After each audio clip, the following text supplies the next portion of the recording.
Okay. These notes are just a continuation. These are still based on Jim Rohn's speeches, I suppose. First note is pour out to pour in. You can increase your capacity, but the more you pour out, the more you can pour in. So, for example, when you if you feel very angry, before you become happy, you must first get rid of the anger. Well, that wasn't actually the context in which he said it, but it's the basic premise. For example, his example is if you're learning something, process it, write it down, try to teach it, and then learn the next thing. And the process of pouring out allows you to remove the distractions because you obtained your resolution with it, I suppose. So the more you pour out, the more you can pour in, and your capacity will also increase over time. Goals. Vision of the future. The price is easy if the promise is clear. Okay, yeah, so, so the goals are a promise or vision of what the future is, and he was saying that obviously the goal comes with a price, and it's easier to pay the price if your vision and your goal is clear enough for you to look at it and go, yeah, that's worth the price, right? Basically, so like if your goal is clear enough, then the price is easy. Is his message? Okay, next, set a goal that will make you stretch far for what it will make of you to achieve it. This is a direct quote. And obviously it's pretty self-explanatory, but basically you don't set a goal because of because it will give you the thing you want, but because of the person you will become in the process of achieving that goal is going to be the true goal, and becoming that person is what will give you happiness. Obviously you have to choose the right goals for this, but yeah. So I'll repeat it one more time. Set a goal that will make you stretch that far for what it will make of you to achieve it. Also, it wasn't actually, he was quoting someone else. I think it was probably his teacher Shof, or maybe a different speech he heard. Anyways, or someone else he listened to. It's not what you get that will make you valuable. It's what you become. This is a pretty straightforward quote by him, pretty standard. How could he be unhappy and rich? Ah, yes, this is a story about, I think, Judas, the traitor in the Bible. I don't actually know the story. I don't know if the name is correct. But he was telling the story about how Judas, I assume I remember the name correctly, betrayed a group. He was a traitor, and then he got a bunch of money for for being a traitor, and then he was unhappy. And then you might ask, so first it was like, how can you be unhappy and upset? And then he asks, well, context matters. So he when you add the context that he's a traitor, does it change the situation? Of course it does. And the reason it changes the situation is because he wasn't unhappy with the money. He was unhappy with himself. And that is, if you're unhappy with yourself, then money won't fix that. Okay. Next. Okay, so this one is from a short clip by Alex, which is basically talking about loyalty, honesty, courage, discipline. So, honesty isn't never feeling like telling the truth. It is telling the truth even when you don't feel like telling the truth. Same with every other trait we associate with positivity. Courage isn't not feeling fear. It is doing things despite being afraid. Discipline is not ever seeing distractions. It's doing what you want to do despite not wanting to do it. Wait, no, discipline isn't to not want to do it, but to do it even when you don't want to do it. Loyalty isn't to not see other options. It's to stay loyal even when you see other options, and so on and so forth. You can say this with basically every single trait we associate with positivity, and that's why they're positive. It's because you resisted your natural inclination to not do whatever this thing is.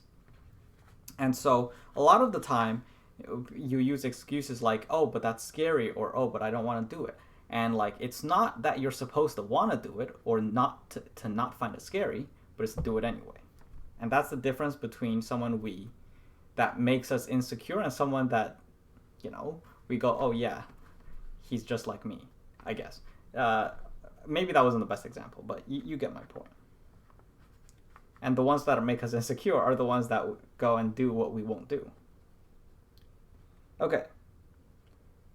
Fear of loss and change is more powerful than the fear of staying the same. It is often not change you fear, but fear of losing something you find familiar.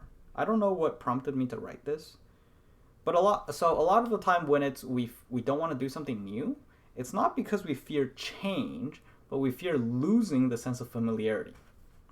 And so when you can focus on what you are losing and go, I don't actually want to keep this, then it makes it easier to change. Or in theory, I just wrote this as a note. I don't know what prompted this. Anyways, probably something Jim said, but I can't remember what the original quote was. Oh, this one is, don't focus on the not muchs of life. I love this. So he was talking about how he has a list of reasons why he's not successful. And all of this entire, but before he met Shoaff, right, the guy who made him, who taught him the lessons to change his mindset, and then, go from, I guess, as Andrew Tate, with his very abrasive language would call it, a wagee to a success. Fucking Mr. Tate. I think he's free now, apparently. Anyways. So this list was just blaming circumstances, and I love this one very much. I don't remember exactly how he said it, but basically he had a list, and he was saying, it's taxes. I'm poor because of taxes. I'm poor because of circumstances. I'm poor because of the economy. I'm poor because of, I mean, he had a much more longer list. I can't remember them all. Responsibilities, family, job, my wage, whatever, stuff like that. So then Shoaff, I assume, said to him, something's missing on this list. And so he asked, what is it? And he said, it's you. And so he scrapped his list and then made a new list the next day with nothing but himself on it. But here's the thing. Here's the thing that he really talks about, and it's the situation doesn't really change much. Every year the seasons stay the same. Every year the economy changes, but it's changed in history too. And but you always have the division of people across the system, because that's how it works. So the way he described it was, if the economy changes, how much will it change for you? Not much. If the weather changes, how much will it change for you? Not much. If the minimum wage increased, how much would it change for you? Not much. And that the biggest reason is because when circumstances change, it changes for everyone, and your relative position doesn't change. So you can hope for external changes all you want, but your relative position will stay the same until you change. So, if taxes go down a bit, it won't change much for you. And so nothing external that changes will change that much for you, except unless you win like the lottery or something. Okay. Gain.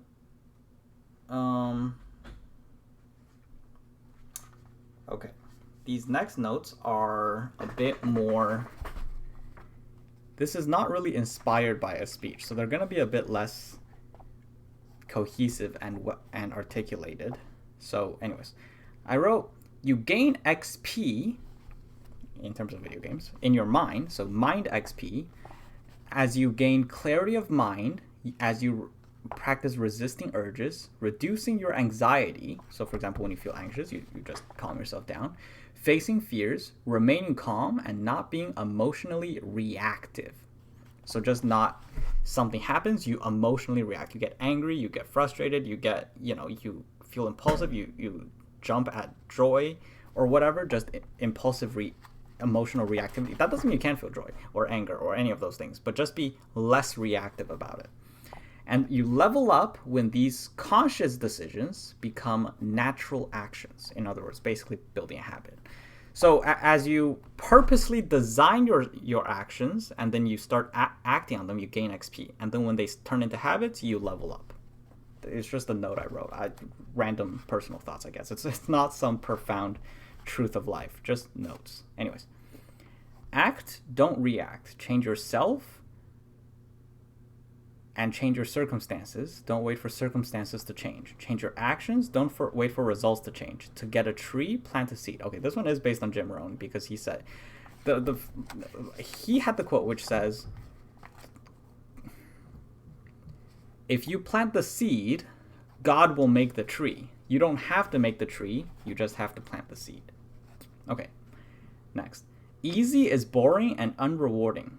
If you feel unfulfilled/drained, it's because you find what you do easy or convenient. If you genuinely thought it was difficult, and by difficult, I don't mean not working hard. Well, I don't mean working hard. It would have been easier to change. And the reason is because if you genuinely find it difficult, it would have your alternative options would have been easier for you. For example, if you had a shitty job that was that difficult, it would have been, the changing jobs would have been easier for you, including the discomfort of or entrepreneurship or this or that, and including the difficulties of changing your expenses, analyzing your finances, looking at your situation, and all of those things packaged in with finding a new job. And that is obviously difficult. But if that is not as difficult as staying in your current job, then that's when you would just feel unfulfilled/drained, I guess. You don't find it genuinely difficult. You could work hard and find it boring, unrewarding, unfulfilling, and draining, but you don't find it difficult. So you choose it because it's the easier option compared to doing everything it takes to finding a better path. I guess this falls under the Regent Beta paradox. It's okay. I can't really articulate it well, but I think you get what I mean. To know the wrong thing is worse than knowing nothing at all because it blocks your receptivity to new information. And yet, we know that most of what we know is wrong, and we allow it to block our receptivity to information all the time. So, one, we know that if we know the wrong thing, it's bad because it makes it more difficult to know the right things. And two, even though we know that most of what we know is right, it is wrong, we don't combine these two facts and make ourselves as open to new information as we could be. And this is true for most people, including me. I'm working on it because I'm aware of it. So I'm trying to make myself more properly open-minded because, like, if you think about it, you go, oh no, but of course what I know is right. But I mean, if you think about, did you not feel the same way throughout all of your life? And how many times would you allow the you of 5 years ago who felt the same way to represent your beliefs now? You probably wouldn't. So your feeling of how confident you are has nothing to do with how right you are. Okay, next.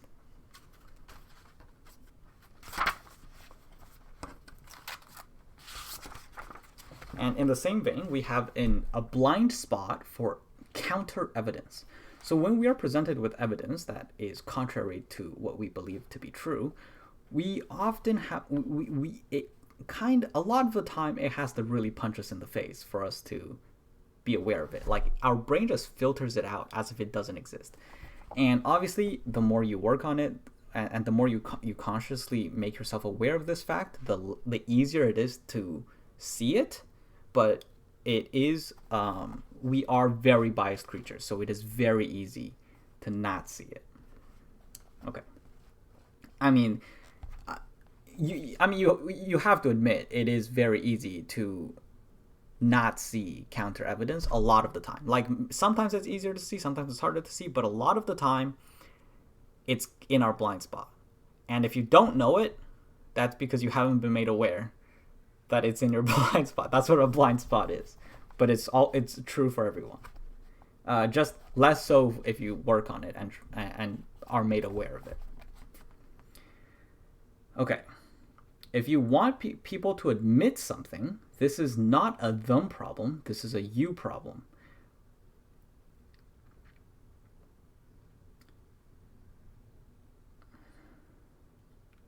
So a lot of the time, if you're upset with someone and you want them to admit something, it usually has nothing to do with them. It's because if they don't admit it, it makes you feel upset about something inside. And you have to... It can be ephemeral and difficult to analyze or put into words because it's in your limbic system, but it's often the case. Because whether or not they admit it doesn't truly change your view or change what you believe. It's not like if you they don't admit it, then you'll question what you believe.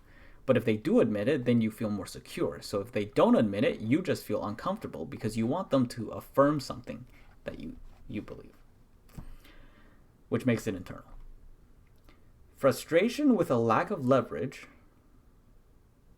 gets passed on and released. Okay. So if something makes you frustrated, it's usually because you have a lack of leverage against it. And when you're frustrated, you often pass on that frustration to others, and then until it gets released in some way, whether it's by passing it on or because you have no way to pass it on and you just do damage in some other way. And so it is important to retain peace of mind to the best of your ability so that when these kind of frustrations come up, you can return to calm with the least amount of damage possible.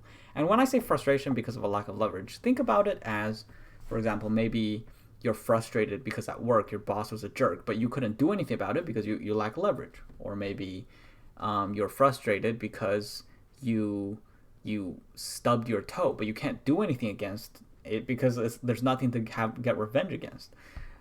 Basically, frustration comes from like feeling bottled up because there's no place for that unsavory experience to be released, unless you release it in some place where you have leverage. For example, maybe someone you have leverage over, which is also horrible, by the way. Don't do that. But my point is, people do that. Anyways. Wisdom comes not from knowing, but from the self-peace that allows you to absorb the endless wisdom the universe has to offer.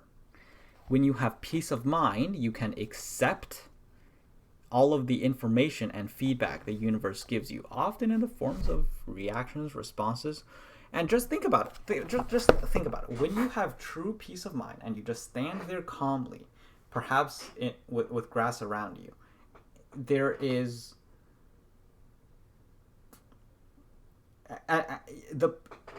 it gives you a clarity of mind that allows you to shed your blockages on information, that blocks out information that isn't already in your brain of an echo chamber, your echo chamber of a brain, right? It's like you're much more open to things that you aren't already downloaded, right? It's like you can actually download information now when your mind is at peace. How can you fix your conclusions without first fixing your assumptions? This was mentioned before. If you have an assumption, evidence, or like observation, or logic reasoning, and then conclusion, if the conclusion doesn't follow from the logic reasoning that your premise would imply, then you don't try to change the conclusion. You first look at your assumptions. Maybe the assumptions are false. Okay. If there is an urge that always defeats you, it's because you haven't consciously mapped the urge to a different action yet. For example, if you feel bored, maybe it'll give you the urge to reach for your phone. If you feel a craving, maybe you'll eat a donut. If every single time you feel that craving or you feel that distraction, you reach for your phone or eat a donut, it's because you haven't decided, when I feel that urge, I'm going to solve it by doing this. Now, just because you decide that won't solve the problem, it won't change your habit. But the act of deciding that will help you build a new habit slow over time. And so you won't be defeated every time. And it doesn't actually help if you say, when I feel that urge, I'm going to resist it. That doesn't actually work either.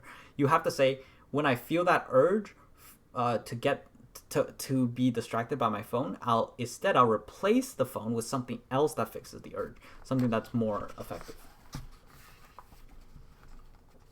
That's the reconstruction of habit, of course. Okay. Seems like a good place to stop today, but let me see.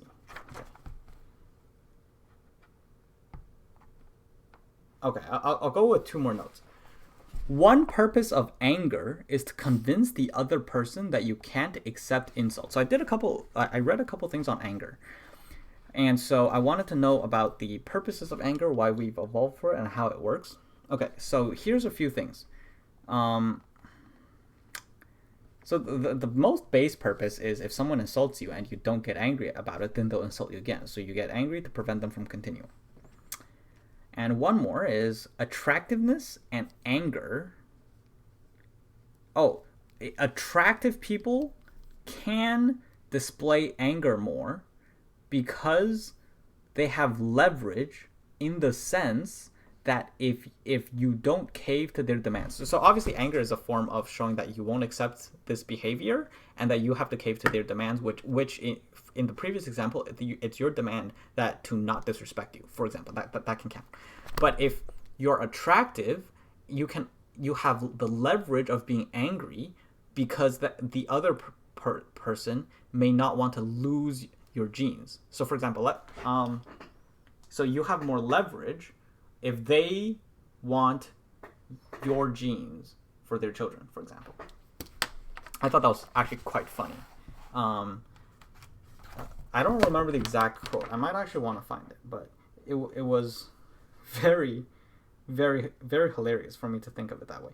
Now, obviously, I'm not saying if you're attractive, be a jerk, but it is very interesting to see this kind of thing. But I think it's actually more of a fact that it's like we all get angry easily as we grow up, and the more it gets tolerated, the more that anger impulse survives. And attractive people have that anger tolerance, that anger impulse tolerated more often, because the people around it's attractiveness favorability, and in this sense it's the fear of losing access to those genes. I guess it's another form of that, and that's my personal opinion on what this article said about that. Okay, I have a quote here from an article which I found very funny.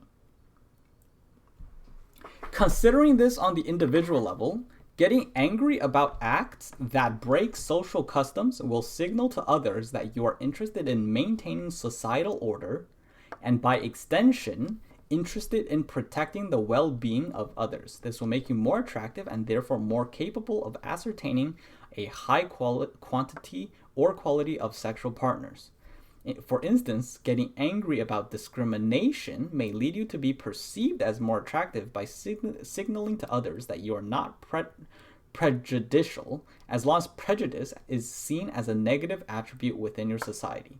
Similarly, if you walked into a restaurant and yelled at a man for eating a hamburger, you may be seen as more attractive to vegetarians who agree with your sentiment, but you may also be seen as less attractive to the other restaurant goers who just want to enjoy their wheat-wrapped meat cookies. Fascinating. I love this quote. Essentially, it's just pointing out that anger could just be used as a sign of signaling to others that you should value me because I stand up for you. Okay, that's going to be it for today. I will see you guys next time.